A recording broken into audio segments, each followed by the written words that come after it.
3월 26일 수요일 예배를 시작하겠습니다.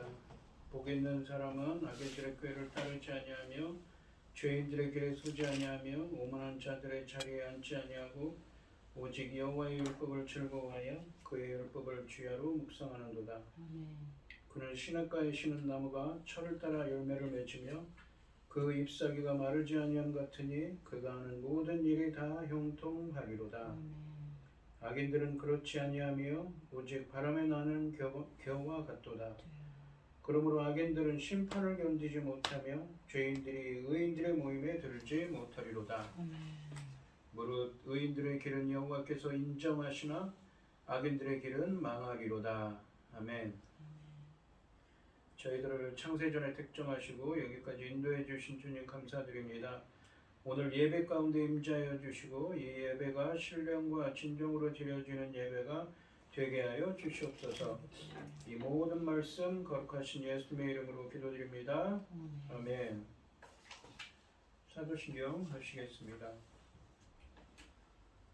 전능하사 천지를 만드신 하나님 아버지를 내가 믿사오며 그 외아들 우리 주 예수 그리스도를 믿사오니 이는 성령으로 잉태하사 동정녀 마리아에게 나시고 본디오 빌라도에게 고난을 받으사 십자가에 못 박혀 죽으시고 장사한 지 사흘 만에 죽은 자 가운데서 다시 살아나시며 하늘에 오르사 전능하신 하나님 우편에 앉아 계시다가 저리로서 산자와 죽은 자를 심판하러 오시리라.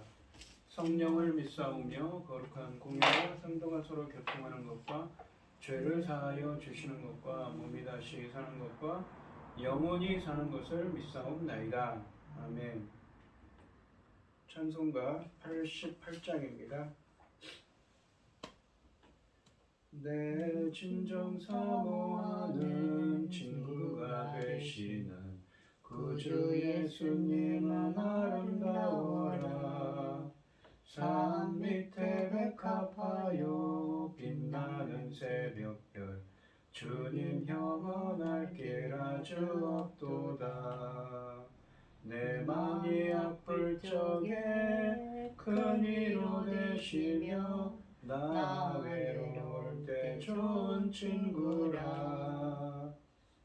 주는 저 산 밑에 백합 빛나는 새벽별 이 땅 위에 비길 것이 없도다. 내 맘에 물든 염려 이 세상 고락도 주님 항상 같이 하여 주시고 시험을 당할 때에 악마의 개교를 즉시 물리치사 나를 지키네.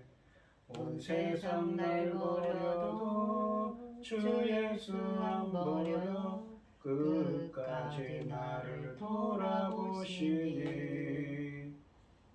주는 저 산 밑에 백합 빛나는 새벽별 이 땅 위에 비길 것이 없도다.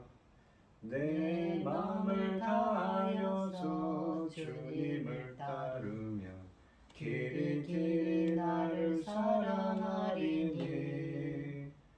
물불이 두렵지 않고 창검도 겁없네. 주는 높은 산성 내 방패시라. 내 영혼 먹이시는 그의 누리고 나 친히 주를 뵙기 원하네. 주는 저 산 밑에 백합 빛나는 새벽별 이 땅 위에 비길 것이 없도다.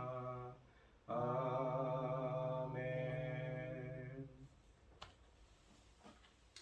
오늘 함께 하실 하나님의 말씀은 이사야서 49장 22절에서 26절까지 말씀입니다. 이사야서 49장 22절에서 26절입니다. 교독을 하겠습니다. 제가 먼저 읽겠습니다.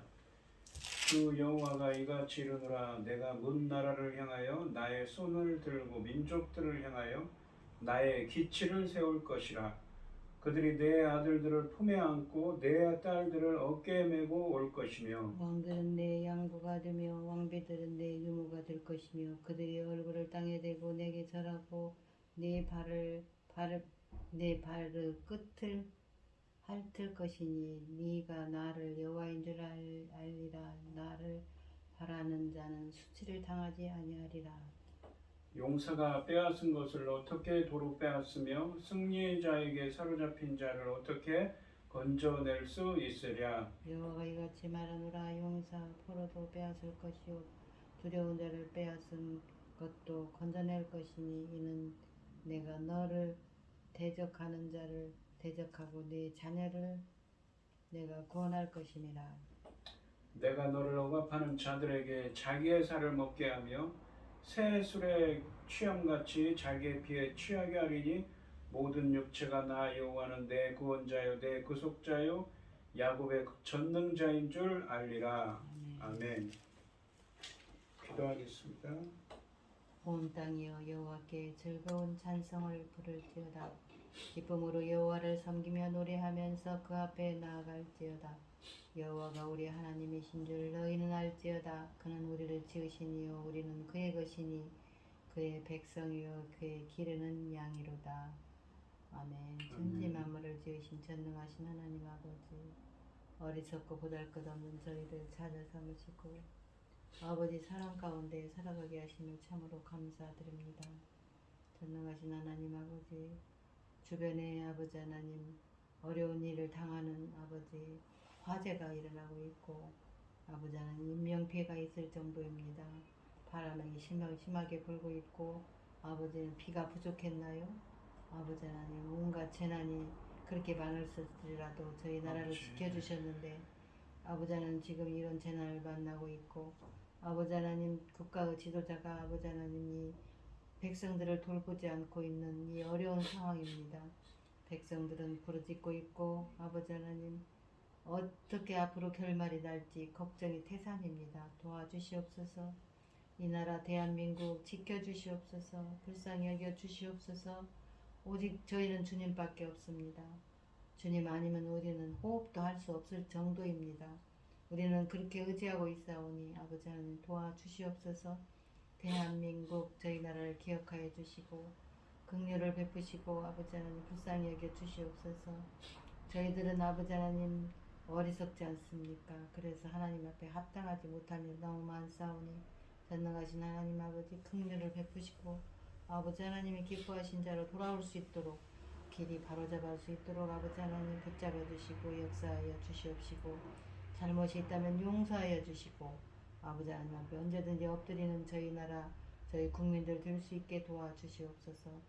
열매 거둘 중대한 시대에 당신의 사랑하는 종 열매 거둘 말씀을 들고 강단에 섰사오니 아버지 하나님 이 말씀으로 아버지 기뻐 받으실 열매들이 넉넉히 나올 수 있기를 간절히 소원하옵고 이 모든 말씀 억만 죄악 가운데서 우리를 구원하여 주신 예수 그리스도 이름으로 기도드리옵나이다. 아멘. 오늘 본문 말씀의 제목은 야곱의 전능자입니다. 이 1절부터 21절 말씀을 잠깐 보시면 하나님이 이 바벨론의 유다 포로 공동체를 돌아오게 하는 것은 매우 쉬운 일이며 하나님의 궁극적인 관심은 이 단순히 이스라엘만을 구원하는 것이 아니라 열방을 이 종을 그러니까 이 예수 그리스도시죠. 메시아이신 예수 그리스도를 이방의 빛으로 세워서 열방을 구속하는 데 있다고 말씀하십니다. 메시아이신 예수님은 성육신하셔서 이 땅에 오셨지만 오히려 멸시와 천대를 받습니다. 그러나 이스라엘에게 하나님이 새 일을 행하시고 하나님의 창조적인 구원 행위인 의를 부어주셔서 예수 그리스도를 통하여 구원의 열매를 맺어 그 공의와 정의를 행하는 하나님의 새로운 백성이 되는 것 바로 무엇입니까? 예수 그리스도를 통한 새로운 출애굽의 은혜라고 그랬죠. 이 약속이 실제 미래에 성취될 때 그것을 본 열국의 왕들과 관원들이 종 메시아를 향해 경배할 것이며 그들도 공의와 정의를 행하는 하나님의 백성이 된다고 하십니다. 그리고 이 모든 일은 배후에서 역사하시는 하나님께서 하시는 일이라고 하십니다. 또한 하나님이 새 일을 행하시고 하나님의 창조적인 구원 행위인 의를 부어주셔서 예수님을 통해 공의와 정의를 행하는 하나님의 백성이 되는 약속이 성취되는 것 예수 그리스도를 통한 새로운 출애굽을 이루는 그 은혜, 미래의 은혜가 은혜의 때가 되면 그의 사역에 열매를 맺게 하셔서 종인 메시아는 이스라엘과 열방이 하나님의 새 언약 백성, 하나님 나라의 새 언약 백성이 되도록 중보 역할을 하고 천국의 상속자, 즉 천국 백성이 되게 할 것이라고 말씀하십니다. 이렇게 예수 그리스도를 통한 새로운 출애굽을 예언하고 계시는데 이 말씀은 성취될 것이며 자신이 아무것도 아닌 존재임을 자각하고 하나님의 은혜를 구하는 겸손한 자에게 이런 은혜가 임한다고 했습니다. 하나님이 행하시는 구원으로 유다 포로 공동체가 회복될 것을 선언한 상황에서 정작 유다 포로 공동체는 하나님을 원망합니다. 그들은 아직도 패배감과 버림받았다는 느낌을 버리지 못하고 있습니다. 이에 하나님은 어머니가 젖 먹는 자식을 잊지 못하는 것처럼 하나님도 유다 포로 공동체를 결코 잊지 않으시고 너의 이름을 내 손바닥에 새기기까지 기억하고 있으며 너의 무너진 성벽을 지켜보고 있다고 말씀하고 계십니다. 무너진 시온을 재건할 자녀들이 서둘러 돌아오도록 하게 하시고 시온을 황폐하게 하던 대적자들은 사라질 것이라고 말씀하십니다. 하나님은 메시아인 종의 사역을 통해 시온이 회복되어 시온에 많은 자녀들이 오게 될 것을 약속하고 계십니다. 바로 이스라엘뿐만 아니라 누구입니까? 바로 열방이지요. 신부가 폐물을 몸에 치장하고 다니면서 자랑하듯 시온이 너의 백성을 자랑스럽게 여길 것이라고 하십니다. 자녀를 잃은 시온은 종말에 많은 자녀들이 출현하는 것을 보고 놀라게 될 것입니다. 심지어 많은 자녀들은 누가 양육했는지 몰라 어리둥절할 것이라고 21절에서 말씀하고 계셨습니다. 22절 말씀을 보시면 주 여호와가 이같이 이르노라 내가 문 나라를 향하여 이게 열방의 나라죠. 나의 손을 들고 민족들을 향하여 나의 기치를 세울 것이 기치라는 것은 어떤 신호, 현수막을 의미합니다. 그들이 내 아들들을 품에 안고 너는 누구입니까? 바로 시온이지요. 시온의 아들들, 주님의 자녀들을 의미합니다. 내 딸들을 어깨에 메고 올 것이며 라고 하십니다. 이 21절 말씀에서 자녀를 잃은 시온은 종말에 많은 자녀들이 출현하는 것을 보고 놀라게 될 것이라고 말씀하셨습니다. 심지어 많은 자녀들을 누가 양육했는지 몰라 어리둥절할 것이라고 말씀하셨습니다. 22절 말씀에서는 시온이 놀라는 것에 대한 해답이 제시되고 있습니다. 주님이 손을 들고 그리고 기치를 세우는 것, 그러니까 신호, 현수막을 또는 도치라고 합니다. 이 기치에 해당하는 기치를 번역된 히브리어가 어떤 신호, 깃발을 세우는 것은 하나님께서 주의 자녀들을 인도하시고 부르는 모습을 연상시킵니다. 여호와께서 열방에 손짓하여 부르니 그들이 주의 백성들을 안고 그리고 어깨에 메고 시온을 향해 올 것이라는 말씀입니다. 23절 말씀을 보시면 왕들은 내 양부가 되며 왕비들은 내 유모가 될 것이며 너는 여기서 너희들은 누구입니까? 주의 자녀들, 시온에 오는 주의 자녀들. 그들이 얼굴을 땅에 대고 내게 절하고 내 발에 티끌을 밟을 것이니 네가 나를 여호와인 줄 알리라. 나를 바라는 자는 수치를 당하지 아니하리라 라고 하십니다. 상반절에 보시면 왕들은 너의 양부가 되며 왕비들은 내 유모가 될 것이며 그들이 얼굴을 땅에 대고 내게 절하고 내 발에 티끌을 핥을 것이니 라고 말씀하십니다. 여기서 양부, 유모는 양육하는 사람 혹은 돌보는 사람을 의미하는 말입니다. 그리고 그들이 얼굴을 땅에 대고 내게 절하고 내 발에 티끌을 핥을 것이다 라고 말씀하십니다. 절하고 발에 티끌을 하려는 것은 섬기는 것을 의미합니다. 그러니까 결국은 시온의 자녀들을 데려오고 올라올 뿐만 아니라 시온을 섬기게 될 것이라는 말씀입니다. 언뜻 보시면 열국이 시온을 섬긴다는 것은 우리가 49장 6절 말씀에서 열국도 하나님의 자녀가 될 것이라는 그러한 생각과 모순이 된다고 생각할 수가 있습니다. 하지만 열방이 시온을 섬긴다는 것은 회복된 시온의 백성이 왕적 지위를 갖는 것을 표현하는 것으로 이해해야 합니다. 그래서 이 55장에 가시면 55장 3절로 5절 말씀에서는 종말에 시온에 거하는 이스라엘이 다윗 언약의 이 수혜자가 되어 왕적 기능을 가지고 열국을 초청할 것이라고 말씀하고 있습니다. 하반절 마치 계시록에 나오는 그 무엇입니까? 왕 같은 제사장이지요. 하반절에 보시면 네가 나를 여호와인 줄 알리라. 나를 바라는 자는 수치를 당하지 아니하리라 라고 말씀하십니다. 상반절 말씀처럼 그렇게 될 때 너는 내가 여호와임을 알고 내 도움을 소망하는 자는 수치를 당하지 않을 것이라고 말씀하십니다. 그러니까 주의 자녀들을 옆에 메고 데리고 오는데 그 사람들이 열방이 이 시온의 백성들을 섬긴다고 그랬습니다. 그래서 하나님이 진짜 하나님이신 줄을 알게 된다는 것이죠. 살아서 역사하시는. 그리고 하나님의 도움을 소망하는 자는 수치를 당하지 않을 것이라고 하십니다. 이방 민족으로 하여금 자기 백성의 회복과 부흥을 돕게 하시고 더 나아가 자기 백성을 섬기게 하실 것입니다. 에스라서 1장에 보시면 바벨론을 정복한 고레스 왕이 유다 백성을 그들의 고향으로 돌려보내며 성전을 건축하는 데 필요한 물자를 지원했습니다. 또한 느헤미야서 2장 8절 말씀에서는 아닥사스다 왕이 성벽 재건에 필요한 물자를 공급한 것은 우연이 아니라 하나님의 손길이었습니다. 하나님은 우리를 돕기 위해 세상의 권력자들의 마음까지 움직이고 계십니다. 24절부터 26절까지 말씀은 하나님이 바벨론을 치고 이스라엘을 구원하실 것을 예언하고 있습니다. 24절 말씀에 보시면 용사가 빼앗은 것을 어떻게 도로 빼앗으며 승리자에게 사로잡힌 자를 어떻게 건져낼 수 있으랴. 여기 보시면 용사, 승리자는 누구입니까?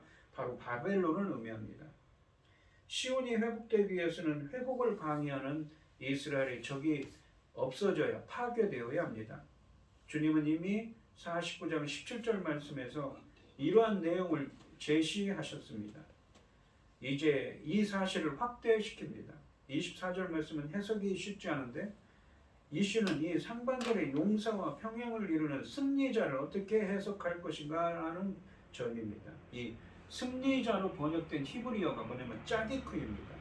우리가 보통 의로운 자다, 옳은 사람이다, 의로운 자다라고 번역하지만 이 단어에는 승리자 혹은 강한 자의 의미도 있다고 합니다. 여기서는 승리자 혹은 강한 자를 의미하는 말입니다. 그래서 24절 말씀은 용사가 빼앗은 것을 어떻게 그 용사로부터 도로 빼앗을 수 있겠는가? 승리자, 강한 자에게 사로잡힌 자를 어떻게 구출해낼 수 있겠는가의 의미입니다. 이것들 모두 어려운 일입니다. 유다를 바벨론으로부터 건져내는 일은 참으로 어려운 일임을 말씀하고 있습니다. 여기서 용사나 승리자는 바벨론을 가리키는 말씀입니다. 이스라엘 백성들을 바벨론에서 해방시키는 일은 매우 어려운 일이므로 불가능한 일처럼 보인다는 말씀입니다. 그들은 강한 용사였기 때문에 그들의 손에서 구출된다는 것은 상식적으로 이해될 수 없는 일이었습니다. 그러나 하나님께서 사람의 생각을 초월하시는 분이시기 때문에 후에 그 일은 확실하게 이루어졌는데 본문의 이 말씀은 또한 오늘날에 있어서 공중 권세 잡은 자 안에 있는 타락한 인간을 구원하시는 하나님의 사역을 묘사하고 있습니다. 25절 말씀해 보시면 여호와가 이같이 말하노라. 용사의 포로도 빼앗을 것이요 두려운 자의 빼앗은 것도 건져낼 것이니 이는 내가 너를 대적하는 자를 대적하고 내 자녀를 네가 구원할 것입니다. 여기 보시면 그러니까 이 용사 승리자는 누구로 이야기합니까? 아까 말씀드렸듯이 이 주의 자녀가 되는 대상들은 누군가? 이스라엘 백성들뿐만 아니라 고레스 왕, 그러니까 이스라엘 백성들뿐만 아니라 바벨론 포로로 끌려간 이스라엘 백성들뿐만 아니라 무엇입니까? 바로 열방에 있는 공중 권세 잡은 자 안에 있는 사람들을 구출해낸다는 것이죠. 빼앗아온다는 것입니다. 에베소서 2장에 있는 말씀처럼 말입니다. 25절 말씀해 보시면 두려운 자는 히브리어 원문으로 폭군 혹은 압제자를 의미합니다. 하나님께서는 용사에게 사로잡힌 자도 다시 되찾을 것이요 폭군이 약탈해간 물건도 되찾을 것입니다. 내가 너를 대적하는 자와 싸워 너의 자녀를 구출할 것이라는 말씀입니다. 하나님이 절대적인 권위를 가지고 자신의 백성들을 구출하실 것을 말씀하고 계십니다. 그러니까 이 용사, 이 본문에 나오는 용사, 강한 승리자는 누구입니까? 바벨론. 또한 누구입니까? 공중 권세자군자, 사탄을 의미한다고 볼 수가 있겠죠. 26절 말씀해 보시면 내가 너를 억압하는 자들에게 자기의 살을 먹게 하며 새 술에 취함같이 자기의 피에 취하게 하리니 모든 육체가 나 여호와는 내 구원자요 내 구속자요 야곱의 전능자인 줄 알리라 라고 하십니다. 상반절에서 내가 너를 억압하는 자들에게 자기 살을 먹게 하며 새 술에 취함같이 자기의 피에 취하게 하리니 라고 말씀하십니다. 자기 살을 먹고 자기 피에 취하게 한다 라는 표현은 자중질환, 내란을 의미합니다. 그래서 서로 자기 편을 죽이는 일이 일어나게 하시겠다는 말씀입니다. 실제로 이 바벨론이 페르시아에 함락된 것은 그들의 내란으로 인하여 세력이 분열되었기 때문입니다. 이스라엘의 적들 사이에 분쟁을 일으켜 서로 죽이게 함으로써 그들이 완전히 자멸하도록 여건을 조성해 나가실 것이라고 하십니다. 하반절에 보시면 모든 육체가 나 여호와는 너의 구원자요 내 구속자요 야곱의 전능자인 줄 알리라 라고 말씀하십니다. 이 일이 성취될 때 세상은 여호와가 이스라엘의 구원자요 속량자이심을 알게 될 거라고 하십니다. 자기 백성을 속박하는 어떤 세력보다 강하신 분입니다. 하나님은 우리를 포로로 잡아들이려고 하는 사탄의 세력을 물리치시고 우리를 구원하십니다. 하나님께로 나아가려는 내 삶을 방해하는 것들은 무엇인가요? 강하신 하나님을 믿고 그것으로 인해 주눅들거나 타협하지 맙시다. 하나님은 나의 구원자요 나의 구속자요 우리의 전능자이십니다. 이 오늘 본문 말씀을 보시면 미래의 이스라엘이 팔레스타인에 돌아올 때 이방인들은 하나님을 섬기고 이스라엘에게 친절을 베풀 것입니다. 사실 이방인들은 이스라엘이 팔레스타인으로 돌아가는 것을 도왔습니다. 이방 지도자들은 이스라엘에게 친절을 베풀 것인데 이를 보고 이스라엘은 여호와께서 세계를 지배하심을 깨닫게 될 것입니다. 포로들이 구출되는 것은 보통 일이 아니지만 하나님이 이스라엘을 위해 행하실 것입니다. 이스라엘의 적들은 망할 것이며 전 세계가 그것을 보고 여호와가 이스라엘의 하나님이시며 구원자이시고 구속자이시며 야곱의 전능자이심을 인정하게 될 것입니다. 이스라엘의 해방과 회복이라는 주제가 계속되고 있습니다. 이러한 주제가 지루할 정도로 이사야서 40장부터 계속되는 이유는 주님이 이 사실을 그만큼 중요하게 여겼기 때문입니다.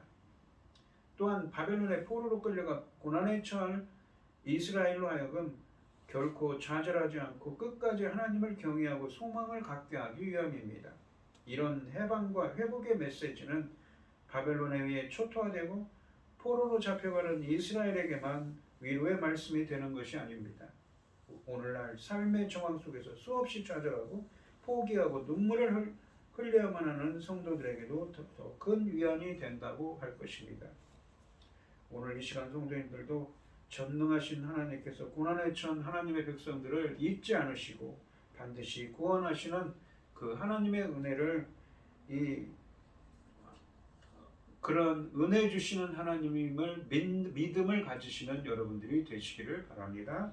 기도하겠습니다. 하나님 아버지, 주님께서는 예언하십니다. 시온에 많은 사람들이 넘쳐날 것이다 라고 말씀하십니다.